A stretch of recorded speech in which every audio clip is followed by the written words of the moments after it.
Hey guys, what's up? Welcome back here to another edition of the Fishing Teacher.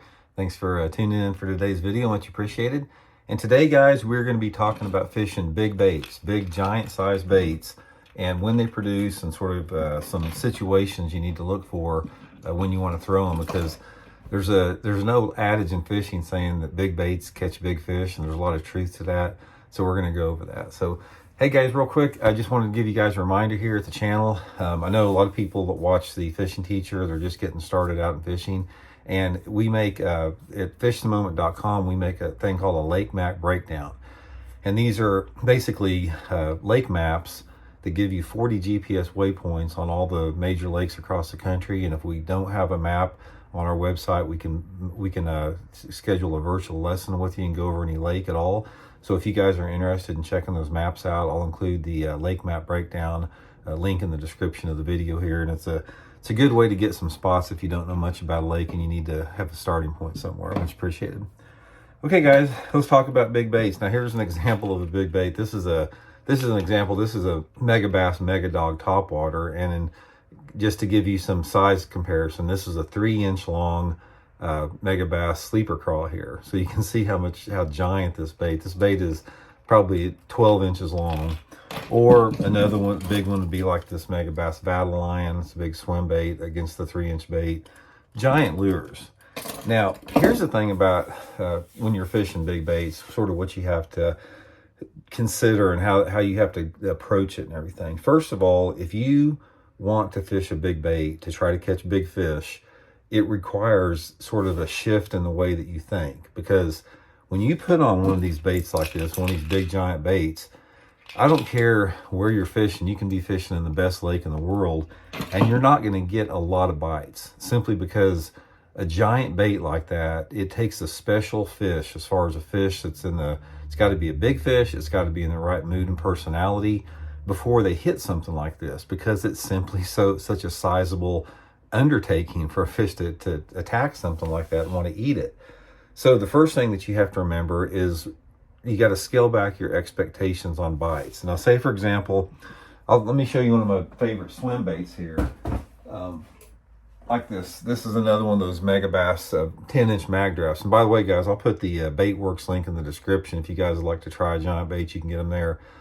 But a big swim bait like this Mega Bass mag draft, I know that if I go out and throw this sucker all day long, if I get 2 or 3 bites on it all day long, that's going to be considered a great day. Because if I get those fish in the boat, they may be 3 of the biggest fish I catch all year long. So from that standpoint, just scale back your expectations.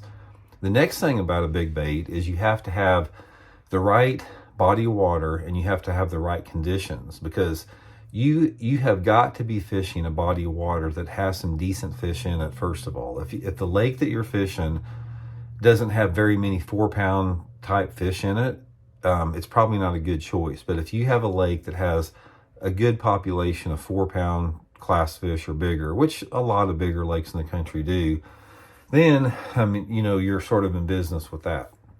Second to that is you have to have the right conditions. And the conditions for a big bait is you have to have wind or low light conditions, or a mix of that. Because what happens is you have got to have some weather conditions that make the fish aggressive and want to chase a little bit. And the things that make fish aggressive are a combination of a south wind, a strong wind, and usually some type of a heavy, partly cloudy or cloudy conditions, rainy, something like that. Low light conditions with wind, and normal temperatures or above normal temperatures are going to make fish more aggressive. So you have to have that. Number 2, you got to have a good lake. You got to have the right conditions.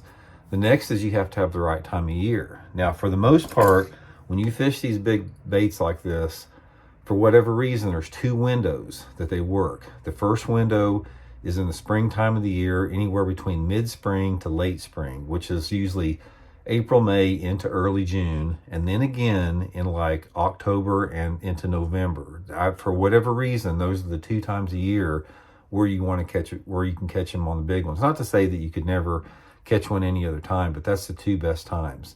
So before you get into this like this, make sure you got those right conditions. You got a good lake, you got perfect conditions to fish in, and you're doing it at the right time. The next thing you have to have is the area that you fish. In order to catch fish on these big baits, you have to be around the area where the big fish live. So the number one thing to remember, guys, is you have to be around an area that has deep water fairly close by. And for the most part, this is like on your main lake points, your secondary points, or maybe your bluff banks. Those are the three type of areas that you have deep water access, and those fish can actually come up on a bait, because most of the time when you're dealing with these big baits like this, you're trying to draw those bigger fish out of deeper water to come up to hit the bait. So that's why points are a really good area to do it. So I'd concentrate on points and bluff banks and that type of stuff.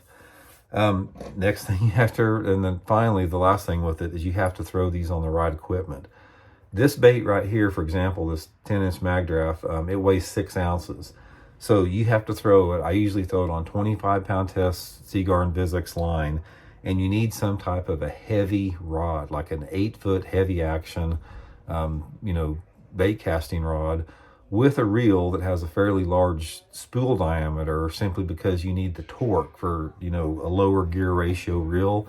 So heavy equipment, heavy line, and those type of areas. But anyway, guys, give it a try. It's not for everybody.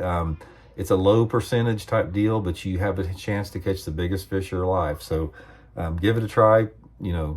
Maybe you'll get a 10-pounder doing it. So hope you guys enjoyed it. We'll talk later.